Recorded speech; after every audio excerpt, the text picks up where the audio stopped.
Hey everyone, welcome back to the Monday Moan with me, Little O. So today what I want to talk about is how lucky we are to have been born in the time and place that we were with regards to our food and nutrition access.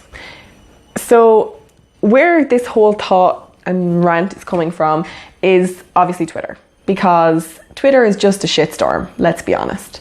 There are so many petty arguments on Twitter in particular between food scientists, nutritionists, researchers, people who think they know a lot about nutrition.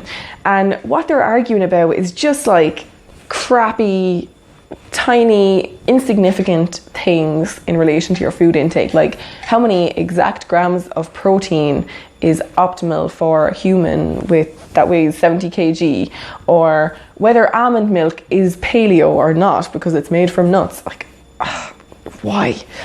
And so I was looking at some of these threads of arguments because, you know, I like to get myself angry, obviously.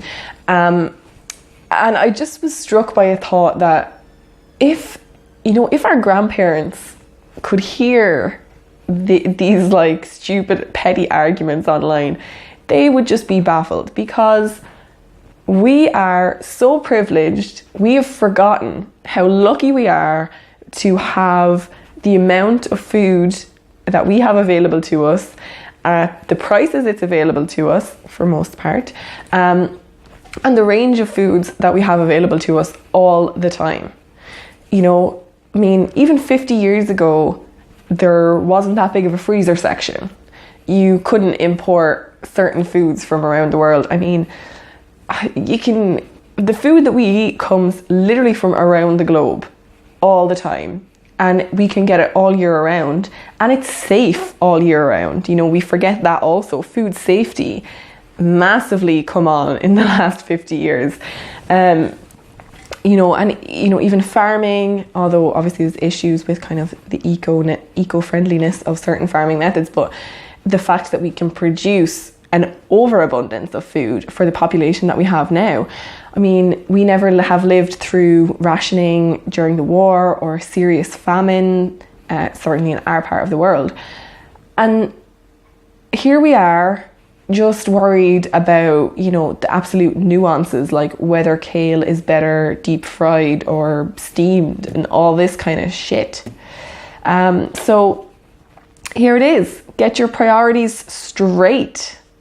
We are privileged. We are so lucky, and you should be grateful for every meal that you have, that you didn't have to grow that potato in your back garden and see it rot. You did not have to only have a handful of strawberries because that's all that came in on that bad crop. You know, you're lucky that you have the option to have meat or not have meat whenever you want, any time of the day. You can cook it however you want. You can freeze it if you don't want it right now. You can be guaranteed that it was, you know, grass-fed or organically reared, and you know all that information. You know, take a second to appreciate that we have so much to be grateful for.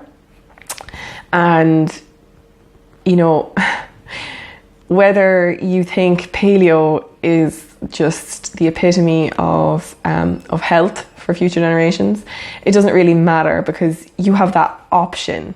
And even our grandparents didn't have the option to choose their diet. There was only a certain amount of food and they had to eat that.